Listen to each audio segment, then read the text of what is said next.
Shalom à vous tous, enfants bénis de Dieu.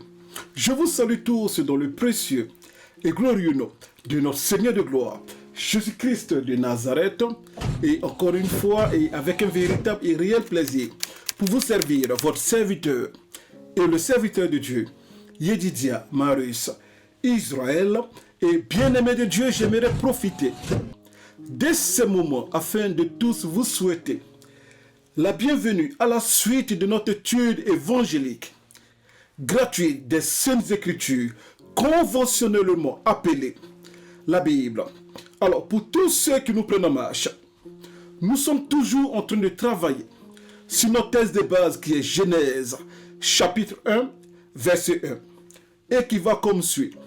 Au commencement, Dieu créa les cieux et la terre. Et pour ainsi dire, bien-aimé de Dieu, et cela dans le cadre de notre leçon numéro 5. Oui, bien-aimé de Dieu, tu m'as bien entendu. Nous sommes bel et bien sur la leçon numéro 5 de notre thèse de base qui est Genèse chapitre 1, verset 1. Une manière de dire qu'il y a 4 leçons qui ont été précédemment publiées.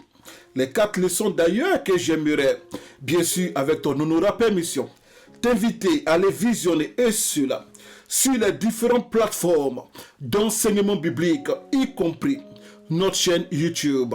Et que Dieu te bénisse d'avance. Alors, bien-aimé de Dieu, disais-je, aujourd'hui nous allons travailler sur notre troisième mot-clé qui est créa. Au commencement, Dieu fit quoi? Dieu créa. Alors, pour entrer dans le vif du sujet, j'aimerais vous inviter, bien-aimés de Dieu, sur l'écran. Et cela pour disséquer les enseignements bibliques qui ressortent de ce verbe créa. Une manière de dire, enfant béni de Dieu, que nous allons commencer par l'étude littéraire de ce mot-clé. Alors, comme disais-je tantôt, nous sommes à présent sur notre écran. Pour tous ceux qui ne le savaient pas, de façon littéraire, créa est la conjugaison à la troisième personne du singulier du verbe du premier groupe créer au passé simple de l'indicatif. J'espère qu'on s'est compris, bien-aimé de Dieu. Alors je reprends rapidement. Créa est la conjugaison à la troisième personne du singulier. Car cela est évident, le sujet dans cette phrase ici est Dieu, et Dieu est employé au singulier. C'est Dieu qui créa. Voilà pourquoi disais-je tantôt que créa est la conjugaison à la troisième personne du singulier du verbe du premier groupe qui est créé et qui est conjugué à quel temps? Au passé simple de l'indicatif. Alors, une question symbolique que nous serions emmenés à nous poser est de savoir pourquoi l'auteur de ces versets bibliques, qui n'est autre que l'honorable personne de notre bien-aimé prophète et patriarche Moïse, alors pourquoi Moïse a choisi de conjuguer le verbe créer symboliquement au passé simple? Alors, bien-aimé de Dieu, la raison est toute faite et toute simple.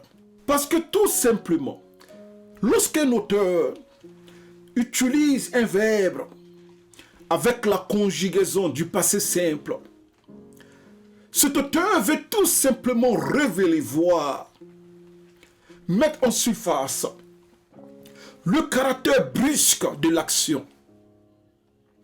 En même temps, il veut mettre en action le caractère spontané de cette action. Mais par ailleurs, il veut mettre en action le caractère résolu, voire accompli de l'action. Un exemple. Si c'était une action qui était continuelle, une action qui a pris du temps, mais le temps que Moïse allait utiliser pour conjuguer le verbe créer serait peut-être l'imparfait. Et il dirait dans ce verset biblique, au commencement, Dieu créait les cieux de la terre. Ce qui suggérerait que l'Éternel, notre Dieu, a mis du temps pour créer d'abord les cieux et ensuite la terre. Ce qui allait rappeler un caractère de construction. Construction avec les qualités, voire le potentiel des maçons qui, pendant qu'il est en train de construire un bâtiment, il fait d'abord la fondation, ensuite il soulève les briques, il fait le chaînage, il met la dalle ou bien les toits, ainsi de suite. Cela montre un caractère continuel d'une action. Et si Moïse avait utilisé l'imparfait de l'indicatif, mais dans le tout premier verset des Saintes Écritures, à l'occurrence, au commencement, Dieu créait les cieux et la terre. Cela allait nous donner une image d'un Dieu qui est en train de souffrir, en train de positionner les cieux, les nuages. Et en parlant de la terre, en train de creuser une fondation, faire des fouilles,